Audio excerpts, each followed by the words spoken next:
Hello दोस्तों, legal advice channel पर आपका स्वागत है। दोस्तों, आज की वीडियो पर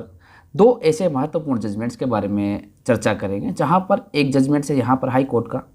और एक जजमेंट से यहाँ पर सुप्रीम कोर्ट का। दोनों ही जजमेंट्स लेटेस्ट जजमेंट्स है, जो माननीय हाई कोर्ट के द्वारा जजमेंट्स मेंटेनेंस को लेकर दिया गया है। उसके बारे में भी आज की वीडियो पर विस्तृत से चर्चा करेंगे। और एक और जजमेंट जो हाल ही में रिसेंटली में जजमेंट्स माननीय हाई कोर्ट के द्वारा दिया गया है, उसकी भी आज की इस वीडियो पर चर्चा करेंगे। 11 फरवरी 2025 का जो जजमेंट्स है, काफ़ी महत्वपूर्ण जजमेंट्स है। ये वीडियो कोई पति देख रहा है तो पति के लिए भी इम्पोर्टेंट है, यूजफुल है। और अगर कोई वाइफ अगर इस वीडियो को देख रही है तो इस वीडियो को देखने के बाद यहाँ पर उसको भी एक सीख यहाँ पर मिलेगी कि किस तरह से अगर यहाँ पर मेंटेनेंस CRPC 125 या नए कानून के अकॉर्डिंग भारतीय नागरिक सुरक्षा संहिता के तहत धारा 144 के अंतर्गत अगर आवेदन अगर उस पत्नी के द्वारा दिया गया है जो अपने पति से मेंटेनेंस की डिमांड कर रही है, यानी कि पति अगर यहाँ पर उसको मेंटेनेंस नहीं दे रहा है, गुजारा भत्ता नहीं दे रहा है, तो ऐसे कंडीशन में वो कौन कौन सी गलतियाँ यहाँ पर कर सकती है, उससे कौन कौन सी गलतियाँ यहाँ पर हो सकती है, जिसके चलते हुए उसको मेंटेनेंस लेने से यहाँ पर पिछड़ हो सकती है। आज की वीडियो दोस्तों काफ़ी महत्वपूर्ण होने वाली है, क्योंकि आज की वीडियो पर मैं आपको वो हर एक पहलू जो आपके मन में चल रहे होंगे कि आपके ऊपर अगर किसी महिला के द्वारा झूठा एलिगेशंस लगाकर, झूठे आरोप लगाकर, झूठा आरोप पत्र पेश करके अगर आपसे मेंटेनेंस की डिमांड की जा रही है, तो कैसे आप मेंटेनेंस देने से बच सकते हैं। या आपके कुछ समय पूर्व से अगर मेंटेनेंस का केस चल रहा है या आपके मेंटेनेंस फिक्स कर दिया गया है, यानी कि आप परमानेंट मेंटेनेंस अगर आपके ऊपर बांध दिया गया है, कि यानी कि आप ये समझे कि आपके ऊपर आपके पत्नी के द्वारा केस किया गया था CRPC 125 के तहत, और आपके ऊपर लोअर कोर्ट के द्वारा जो मेंटेनेंस का भार है वो आपके ऊपर डाल दिया गया है। और अब आप उस मेंटेनेंस आप दे पा रहे हैं क्योंकि आपके पास इतनी इनकम नहीं है। आपके जो भी एफिडेविट पेश किए गए हैं वो झूठे एफिडेविट पेश कर दिए गए हैं, आपकी पत्नी के द्वारा झूठी डिमांड यहाँ पर की गई है। और जो लोअर कोर्ट होता है, लोअर कोर्ट की कार्यवाही से मुझे लगता है कि 90% मामले, यानी कि 90% तक के मामले यहाँ पर जो लोअर कोर्ट के द्वारा सुनवाई की जाती है वो लोग यहाँ पर परेशान रहते हैं, क्योंकि लोअर कोर्ट ना किसी कानून के दायरे में रहकर काम करता है, ना किसी जजमेंट्स के आधार पर यहाँ पर काम करता है। जो माननीय सुप्रीम कोर्ट के द्वारा जो गाइडलाइंस दी जाती है उसकी यहाँ पर अवहेलना की जाती है, और अपनी ही मनमर्जी के चलते हुए यहाँ पर न जाने इतना बोझ पति के ऊपर डाल दिया जाता है, जिससे कि पति को यहाँ पर सुसाइड पे अटेम्प्ट करना यहाँ पर पड़ सकता है। अभी हाल ही का रिसेंटली का मामला था अतुल सुभाष का केस, आपने सभी ने देखा होगा, सभी ने सुना होगा, जिस पर अतुल सुभाष के ऊपर इतने एलिगेशंस लगाए गए, इतनी भारी मात्रा में यहाँ पर मेंटेनेंस अतुल सुभाष के ऊपर लगा दिया गया कि उस मेंटेनेंस को वो चुका ही नहीं पा रहा था। इसके चलते हुए यहाँ पर अतुल सुभाष के द्वारा जो न्यायपालिका है उसके ऊपर भी यहाँ पर एलिगेशंस लगाए गए कि न्यायपालिका के द्वारा भी यहाँ पर उसके ऊपर हरासमेंट किया गया, न्यायपालिका की ओर से यहाँ पर उसको परेशान किया गया। तो ऐसी स्थिति क्यों बनती है, ऐसी स्थिति नहीं बने तो आप इस वीडियो को पूरा देखें, क्योंकि आज की इस वीडियो पर मैं आपको ये बताऊँगा कि अगर आपके ऊपर मेंटेनेंस का केस पहले से अगर चल रहा है तो आप कैसे उस मेंटेनेंस केस से आप छुटकारा पा सकते हैं। इसके अलावा अगर आपके रिसेंटली में अगर कोई केस आज आपके खिलाफ कोई दर्ज किया गया है धारा 144 के तहत भारतीय नागरिक सुरक्षा संहिता, क्योंकि जो CRPC 125 था उस कानून को अब यहाँ पर बदल दिया गया, यानी कि धारा 125 को समाप्त कर दिया गया।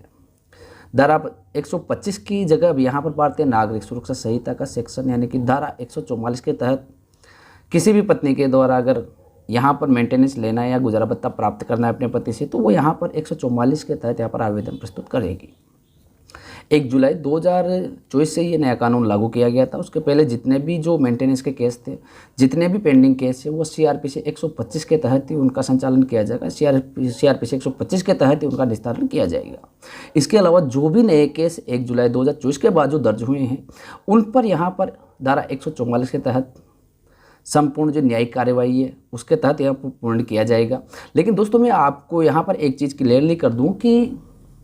जो यहाँ पर फैक्ट देखने को मिलते हैं आपको CRPC 125, यानी कि CRPC 125 मेंटेनेंस यानी कि गुजारा भत्ता, उसको देने के बजाय आप यहाँ पर क्या क्या कर सकते हैं, वो संपूर्ण जो यहाँ पर जानकारी है वो जानकारी है माने कि AJ TJ 144 के लिए यहाँ पर प्रोवाइड करवाई जा रही है। यानी कि केवल और केवल यहाँ पर धारा के नाम को चेंज किया गया है, सेक्शंस को यहाँ पर चेंज किया गया है। एज ए टीजे जो कार्यवाही यहाँ पर सीआरपीसी 125 के तहत की जाती थी, वही कार्यवाही यहाँ पर भारतीय नागरिक सुरक्षा संहिता के सेक्शन 144 के तहत यहाँ पर की जाती है।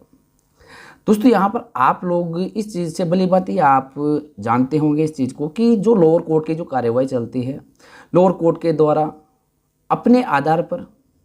जो लोअर कोर्ट के शीर्ष पर बैठे हुए हैं जो जज होते हैं, जो मजिस्ट्रेट साहब होते हैं, वो अपने मन की यहाँ पर करते हैं और एक पक्षीय निर्णय यहाँ पर देते हैं।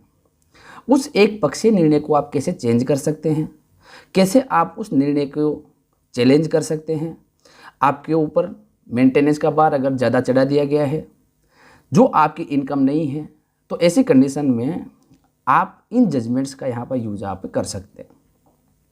और दोस्तों आप अगर इस चैनल पर फर्स्ट बार अगर विजिट कर रहे हैं, आपने इस चैनल पर विजिट किया हो और अभी तक अगर आपने इस चैनल को सब्सक्राइब नहीं किया है, तो आप इस चैनल को सब्सक्राइब ज़रूर करें। साथ के साथ आप बेल आइकन को भी प्रेस करें, जिससे कि आने वाले लीगल इन्फॉर्मेटिव वीडियो आपको नोटिफिकेशन से प्राप्त होती रहे। क्योंकि दोस्तों जो भी इस चैनल पर वीडियो अपलोड की जाती है वो कानूनी जानकारी आम लोगों तक पहुंचाने के उद्देश्य से अपलोड की जाती है। हम नहीं चाहते कि जैसे अतुल सुभाष के द्वारा आत्महत्या की गई न्यायपालिका के हरासमेंट की वजह से, अपनी पत्नी के हरासमेंट की वजह से, अपने ससुराल वालों के हरासमेंट की वजह से, ऐसे दूसरे जो लोग हैं जो दूसरे पति हैं उनके सामने ऐसी स्थिति ना बने। और अगर आप किसी कानूनी समस्या से ग्रसित है, आप किसी कानूनी आपका जानकारी अगर आप हमसे लेना चाहते हैं, तो नीचे जो मेरे व्हाट्सअप नंबर आपको दिख रहे हैं, उस व्हाट्सअप नंबर पर जाकर आप मेरे से अपॉइंटमेंट बुक करके आप मेरे से बात आप कर सकते हैं। जो हाल ही के जजमेंट से जो माननीय सुप्रीम कोर्ट के द्वारा अतुल सुभाष का केस होने के बाद दिया है, माननीय हाई कोर्ट के द्वारा, जो मेघालय हाई कोर्ट के द्वारा अभी रिसेंटली में एक ऐसा लैंडमार्क जजमेंट दिया गया है दोस्तों, जो ये मानो कि बहुत से लोगों की ज़िंदगी को यहाँ पर सुधार देगा। यानी कि अब यहाँ पर मेंटेनेंस लेना, गुजारा भत्ता लेना इतना आसान नहीं रहेगा, क्योंकि जो लोअर कोर्ट की कार्यवाही चलती है, लोअर कोर्ट के ऊपर ये मानो कि एक तरह से यहाँ पर लगाम लगा दी गई है। जो लोअर कोर्ट के द्वारा जो कार्यवाही की जाएगी वो कानून के दायरे में रहकर यहाँ पर कार्यवाही की जाएगी। क्योंकि जो 90% तक के जो लोग रहते हैं जिनके ऊपर घरेलू हिंसा का केस दर्ज हो या 498A का केस दर्ज हो, इसके साथ साथ यहाँ पर डाइवोर्स की पिटीशन हो, इसके अलावा यहाँ पर झूठे दूसरे केस एलिगेशंस उनके खिलाफ यहाँ पर लगाए गए हों, मेंटेनेंस का केस हो, तो यहाँ पर एक पक्षीय कार्यवाही न्यायपालिका की ओर से की जाती है। यानी कि जो लोअर कोर्ट को जहाँ पर गाइडलाइन फॉलो करनी चाहिए वहाँ पर गाइडलाइन फॉलो नहीं करते हैं, और कानून के अभाव में पति के ऊपर इतना हरासमेंट यहाँ पर कर दिया जाता है, जिसकी वजह से यहाँ पर बहुत से लोग यहाँ पर आत्महत्या तक अटेम्प्ट यहाँ पर कर रहे हैं, सुसाइड तक यहाँ पर कर रहे हैं। दोस्तों यहाँ पर केस के फैक्ट की बात करते हैं कि कौन कौन से केस के फैक्ट देखने को यहाँ पर मिलते हैं, क्या यहाँ पर केस की कार्रवाई चलती है। और दोस्तों आप इस वीडियो पर पूरा बना रहे, वीडियो को आप स्किप ना करें। अगर आप वीडियो को स्किप करते हैं तो हो सकता है कि आपकी जो कानूनी जानकारी हो, कानूनी जानकारी आपकी अधूरी रह जाए। अगर आपको वीडियो देखने के बाद अगर आपको लगता है कि ये वीडियो यूजफुल थी, ये वीडियो आपको भविष्य में काम आ सकती है, तो आप इस वीडियो पर कमेंट करें, लाइक करें और इस वीडियो को दूसरे लोगों तक यहाँ पर शेयर आप ज़रूर करें। दोस्तों यहाँ पर जो केस दर्ज किया जाता है, जो लोअर कोर्ट की जो कार्रवाई चलती है, उसके अकॉर्डिंग यहाँ पर पत्नी के द्वारा अपने पति से यहाँ पर मेंटेनेंस लेने के लिए सीआरपीसी 125 के तहत आवेदन किया जाता है कि मैं अपना गुजारा भत्ता नहीं चला सकती, मेरे पास आय का कोई स्रोत नहीं है और मुझे यहाँ पर मेरे पति से मेंटेनेंस चाहिए। तो यहाँ पर लोअर कोर्ट के द्वारा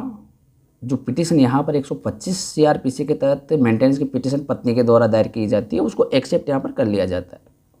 और एक्सेप्ट करने के बाद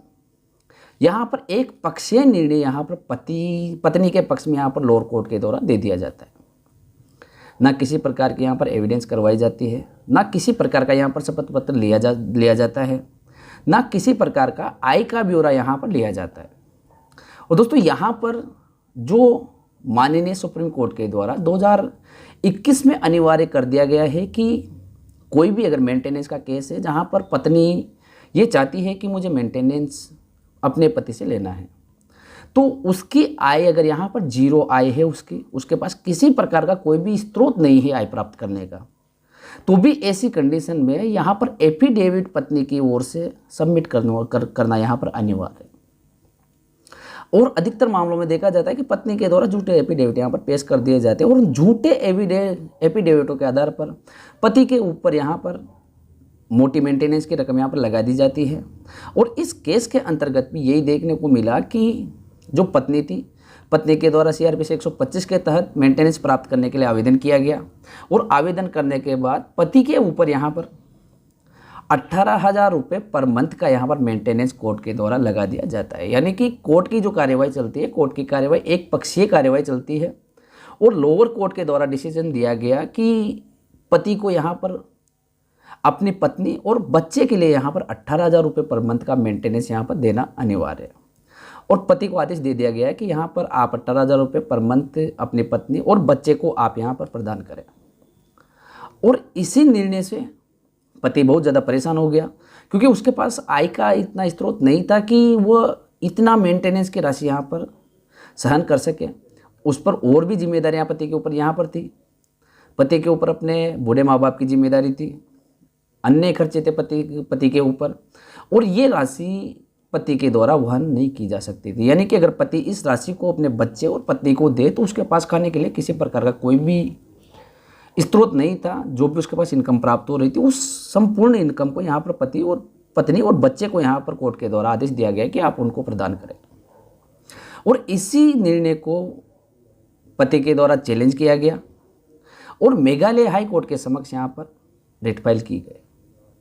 क्योंकि जो निर्णय दिया गया था वो पति के पक्ष में, पत्नी के पक्ष में एक तरफा निर्णय था और लोअर कोर्ट के द्वारा किसी प्रकार की कोई भी गाइडलाइन को यहाँ पर फॉलो नहीं किया गया था। लोअर कोर्ट के लिए 2021 में माननीय सुप्रीम कोर्ट के द्वारा स्पष्ट आदेश जारी किए गए कि जहाँ पर भी सीआरपीसी 125 का मामला दर्ज हो तो वहाँ पर दोनों ही पक्षों से यहाँ पर आय का ब्यौरा लेना चाहिए, संपत्ति का ब्यौरा यहाँ पर लेना चाहिए, कितनी इनकम वो प्राप्त कर रहे हैं, क्या संपत्ति उनके पास है, और एफिडेविट यहाँ पर लगाना बहुत ज़रूरी यहाँ पर कर दिया गया था। यानी कि एफिडेविट अगर किसी व्यक्ति के द्वारा नहीं लगाया गया तो वो मेंटेनेंस प्राप्त नहीं कर सकता। और ऐसे में जो सीआरपीसी 125 की जो कार्रवाई है वो 125 की कार्रवाई आगे नहीं बढ़ सकती।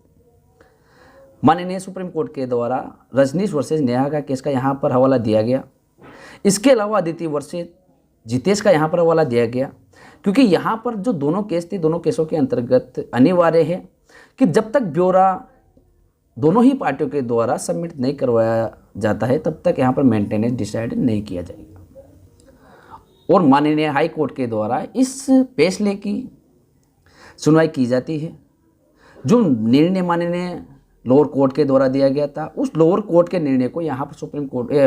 माननीय हाई कोर्ट के द्वारा सेट असाइड यहाँ पर कर दिया जाता है। यानी कि जो निर्णय यहाँ पर 18,000 रुपये पर मंथ मेंटेनेंस देने के लिए पति को जो ऑर्डर दिया गया था उसको यहाँ पर चेंज कर दिया जाता है और यहाँ पर कार्यवाही को आगे बढ़ाते हुए माननीय हाई कोर्ट के द्वारा दिशा निर्देशित किया जाता है कि यहाँ पर ट्रायल दोबारा किया जाए क्योंकि यहाँ पर दोनों ही पक्षों के द्वारा यहाँ पर किसी प्रकार का कोई भी एफिडेविट सबमिट नहीं करवाया गया था। और यहाँ पर दोस्तों मैं आपको एक महत्वपूर्ण जजमेंट्स और बताऊँ जिसके तहत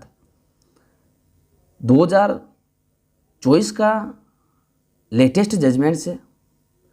2025 अभी चल रहा है, यानी कि 1 महीने पुराना यहाँ पर जजमेंट्स है। और जो 2021 का जो जजमेंट्स था रजनीश वर्सेस नेहा का, उसको भी यहाँ पर चेंज कर दिया गया है। जो निर्णय माननीय सुप्रीम कोर्ट के द्वारा अतुल सुभाष का केस हुआ था, उसके बाद में माननीय सुप्रीम कोर्ट के द्वारा लगातार 498A का केस हो, मेंटेनेंस का केस हो, डीवी का केस हो, स्त्रीधन का केस हो, इन मामलों के ऊपर कठोर कार्यवाही यहाँ पर की गई, कठोर निर्णय यहाँ पर दिए गए। और जो रजनीश वर्सेस नेहा का केस था उसके जो पॉइंट थे उनको बढ़ा चढ़ाकर और इनके ऊपर कार्यवाही कैसे की जाए उन सभी का ब्यूरो एक ही केस के अंतर्गत यहाँ पर सबमिट कर दिया गया है कि जो भी मेंटेनेंस का केस दायर होता है तो किस तरह से उस मेंटेनेंस के केस के अंतर्गत कार्यवाही यहाँ पर लोअर कोर्ट के द्वारा की जानी अनिवार्य है। क्योंकि जो ये फैसला था कि दोबारा यहाँ पर ट्रायल किया जाना आवश्यक है, आदेश दिया गया लोअर कोर्ट को कि दोबारा यहाँ पर ट्रायल किया जाए, दोनों से एफिडेविट लिए जाए, भले इनकी इनकम 0 रुपये हो लेकिन दोबारा इनका ट्रायल करके और जितना सा मेंटेनेंस यहाँ पर बनता है वही मेंटेनेंस पति को दे हो।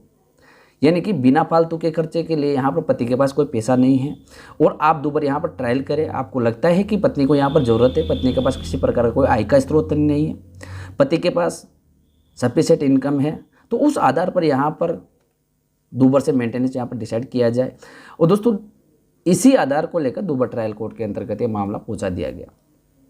अब इस फैसले के अंतर्गत ये देखने को मिलेगा कि जो लोअर कोर्ट के द्वारा अपनी मनमर्जी से जो कार्य किए जाते हैं, अपनी मनमर्जी से जो फैसले दिए जाते हैं, उनके ऊपर यहाँ पर लगाम लगेगी, क्योंकि लोअर कोर्ट को एक मामला का निस्तारण करने के लिए 2 से 3 साल लगते हैं। अब यहाँ पर अगर किसी मामले के अंतर्गत अगर कोई लापरवाही बरती जाती है, माननीय सुप्रीम कोर्ट के द्वारा दी गई गाइडलाइन का अगर यहाँ पर पालना नहीं की जाती है, तो ऐसे मामलों के अंतर्गत अब लोअर कोर्ट को यहाँ पर दोबारा सुनवाई करनी यहाँ पर पड़ेगी। तो ऐसी स्थिति में यहाँ पर लोअर कोर्ट के ऊपर एक लगाम यहाँ पर लगेगी। अगर ऐसा मामला अगर आपके चल रहा है जिस पर लोअर कोर्ट एक पक्षीय कार्रवाई कर रहा है, तो आप इस जजमेंट्स को ले सकते हैं। इस जजमेंट्स को आप अपने केस के अंतर्गत लगा सकते हैं। अगर आपके मेंटेनेंस का केस चल रहा है, गुजारा भत्ता का अगर आपके केस चल रहा है, तो ऐसी कंडीशन में दोस्तों आप इस जजमेंट का यूज आप कर सकते हैं। आपके लिए काफ़ी महत्वपूर्ण जजमेंट्स ये रहेगा। और इसके अलावा अब 2024 के लास्ट में दिसंबर माह में जो जजमेंट्स दिया गया है, उस जजमेंट के माध्यम से भी अगर आपके कोई केस दर्ज हुआ है जिसके अंतर्गत आपसे मेंटेनेंस की डिमांड यहाँ पर पत्नी के द्वारा की गई है, तो ऐसे में भी आपके पास बहुत ज़्यादा यहाँ पर आपके लिए फ़ायदेमंद यहाँ पर साबित होने वाला है। जो 2024 का जो जजमेंट्स है, काफ़ी महत्वपूर्ण यहाँ पर जजमेंट्स रहेगा मेंटेनेंस को लेकर, जिस पर यहाँ पर स्पष्टीकरण कर दिया गया है कि अगर किसी भी पत्नी को मेंटेनेंस लेना है तो उसको यहाँ पर झूठे केस अगर पति के ऊपर लगाए गए हैं, तो ऐसी पत्नी को आपको मेंटेनेंस नहीं देना है। आप उस पत्नी से अगर आप यहाँ पर निर्दोष अगर आप यहाँ पर हो जाते हैं, कोर्ट के समक्ष आप निर्दोष खुद अपने आप को साबित कर लेते हैं, तो ऐसी पत्नी से आपको जल्द ही आपको डाइवोर्स भी दिलाया जाएगा। इसके अलावा यहाँ पर मेंटेनेंस डिसाइड करने के लिए माननीय सुप्रीम कोर्ट के द्वारा 8 ऐसे बिंदु डिसाइड किए गए हैं, जिन बिंदुओं के माध्यम से अब यहाँ पर मेंटेनेंस डिसाइड किया जाएगा। मुख्य बिंदु दोस्तों मैं आपको बताऊं तो यहाँ पर पत्नी के द्वारा झूठे एफिडेविट पेश किए जाते हैं, झूठी इनकम यहाँ पर पति की पेश की जाती है। तो ऐसी कंडीशन में यहाँ पर दोनों ही पार्टियों को अपनी इनकम का ब्यौरा देना अनिवार्य है। उनके पास क्या संपत्ति है, क्या चल संपत्ति है, क्या अचल संपत्ति है, संपूर्ण जानकारी यहाँ पर ट्रायल कोर्ट के समक्ष पेश करनी होगी। किसी एक व्यक्ति के द्वारा अगर पत्नी के द्वारा किसी प्रकार से अगर नौकरी का परित्याग किया गया है, तो ऐसी कंडीशन में यहाँ पर उस चीज़ को मद्देनज़र रखा जाएगा। पति के ऊपर यहाँ पर उसके बूढ़े माँ बाप है, उसके छोटे भाई बहन है, या कोई ऐसा व्यक्ति है परिवार के अंतर्गत जो अपाहिज है, जो कमाने में असक्षम है, अगर उसकी भी जिम्मेदारी है, तो उन सभी खर्चों को यहाँ पर देखा जाएगा, सभी को यहाँ पर ऐड किया जाएगा। और जो देय राशि यहाँ पर मेंटेनेंस के अंतर्गत दी जाएगी, वो मामूली राशि यहाँ पर पत्नी को दिलाई जाएगी। दोस्तों मैं अगर इस जजमेंट्स की बात करूँ, तो आप इस जजमेंट्स को लेना चाहते हैं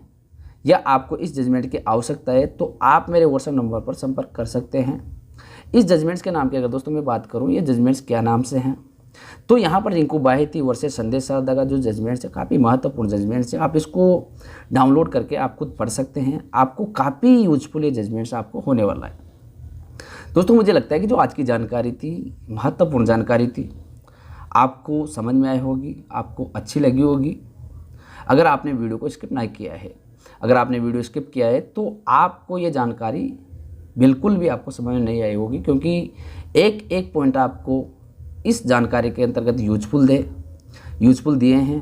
तो आप अगर किसी वीडियो को स्किप करके देखते हैं, तो आपको वो जानकारी अधूरी लगती है, आपको वो जानकारी समझ में नहीं आती है। आप इस वीडियो को 2 बार देख सकते हैं, आपको फिर भी जानकारी समझ में नहीं आती है, किसी टॉपिक को लेकर आपके मन में अगर कोई संकोच रहता है, तो आप मेरे से स्पष्ट आप मेरे से बातें कर सकते हैं। पहले आप अपॉइंटमेंट लें, अपॉइंटमेंट लेने के बाद आप मेरे से बात आप कर सकते हैं। तो दोस्तों मुझे लगता है कि आज की जानकारी आपके लिए यूजफुल है, जानकारी अच्छी लगी है, तो आप इस वीडियो को दूसरे लोगों तक शेयर करें, लाइक करें,